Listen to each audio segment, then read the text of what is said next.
वालेकुम, welcome to my YouTube channel. My name is Amna and आज हम इस लेक्चर में पढ़ेंगे एरिथमियाज के बारे में। Arrhythmia also called डिसरिथमिया। एरिथमिया को हम डिसरिथमिया मीन्स डिस का मतलब क्या होता है, इरेगुलर, जो एबनॉर्मल हो। Rhythmia means rhythm. It is an abnormal heart beat और इरेगुलर हार्ट बीट। ये एक एबनॉर्मल हार्ट बीट होती है या इरेगुलर हार्ट बीट होती है। Heart rhythm problem, heart arrhythmias occur when the electrical signals that coordinate heartbeat don't work properly. Heart rhythm की जो प्रॉब्लम्स आती हैं या हम उसको कह सकते हैं हार्ट एरिथमियाज, वो तब होती है जब हमारे इलेक्ट्रिकल सिग्नल जो कि हमारे हार्ट बीट को कोऑर्डिनेट कर रही हैं उसमें प्रॉब्लम आ जाती है, तभी हमारे हार्ट में ये कंडीशन आ जाती है एरिथमिया।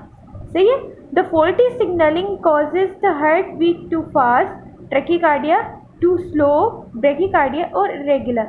फॉल्टी सिग्नल्स जो हमारे आती हैं, हमारे इलेक्ट्रिकल सिग्नल जो जनरेट हो रहे होते हैं हमारे हार्ट में और कंडक्ट हो रहे होते हैं, अगर उसमें कोई फॉल्ट आ जाता है तो हमारी हार्ट आइदर बहुत ज़्यादा तेज़ बीट करती है या बहुत स्लो बीट करती है या इरेगुलरली वो बीट कर रही होती है। अब इसमें देखा जाए तो ट्रैकीकार्डिया और ब्रैकीकार्डिया क्या है। Tachycardia a fast heart rate को हम कहते हैं। हार्ट का जो रेट है वो बहुत फास्ट हो जाता है, मीन्स 100 बीट्स पर मिनट तक चला जाता है। नॉर्मल हार्ट बीट हमें पता है कि 72 टाइम्स पर मिनट। ये क्या है, ये 100 बीट्स पर मिनट है। सही है, 100 बीट्स पर मिनट है, इसको हम कहते हैं ट्रैकीकार्डिया। और ब्रैकीकार्डिया क्या है, a slow heart rate. Heart का जो रेट है वो बहुत स्लो होता है, less than 60 beats per minute. ये क्या होता है, 60 बीट से भी बहुत कम होता है, तो उसको हम कहते हैं ब्रैकीकार्डिया। मीन्स जहाँ पर हमारे हार्ट का रेट बहुत स्लो है, हमारी हार्ट बीट बहुत स्लो हो रही है, तो उसको हम कहते हैं ब्रैकीकार्डिया। कॉज बाय, अब इसके कॉजेज क्या हैं, अ डिले और blockage of electrical signal that control the heart rate.